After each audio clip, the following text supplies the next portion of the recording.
اسی تو میں کہتا ہوں اگر پہلے صفحے پہ آیا نا ایاک نعبد و ایاک نستعین، تو اب پورے قرآن میں یا علی مدد ڈھونڈنے سے بھی نہیں ملے گا، ورنہ تو اختلاف ہو جائے گا۔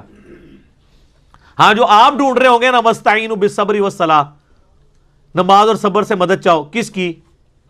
اللہ کی، تو وہ مانے ان اللہ مع الصابرین ساتھ ہی ہے، یہ تو نہیں المدد یا نماز المدد یا صبر۔ یا آیا وتعاونوا علی البر والتقوی ولا تعاونوا علی الاثم والعدوان، نیکی پرہیزگاری کے کاموں میں ایک دوسرے کی مدد کرو، تو وہ تو سامنے ہو تو مدد کرو، یہ تو نہیں کہ مرے ہوئے بندہ آپ کو پانی پلا سکتا ہے تو چلے کو پلا کے دکھائے ہمیں۔ یا من انصاری اللہ، حضرت عیسیٰ نے کہا کون ہے جو اللہ کے دین کے لیے میری مدد کرے، تو حضرت عیسیٰ نے مردوں کو پکارا تھا۔ جس طرح آپ یہاں 100 کے قریب لوگ بیٹھے ہیں اور دنیا میں ہزاروں لوگ، یہ سارے میرے حواری ہیں نا، اللہ کے لیے میرے ساتھ جڑے ہوئے نا، تو یہ انصار ہے۔ انصار مدینہ نبی علیہ السلام کے ساتھ جڑے، ان کو انصار کیوں؟ مددگار، وہ مرے ہوئے نہیں، زندہ۔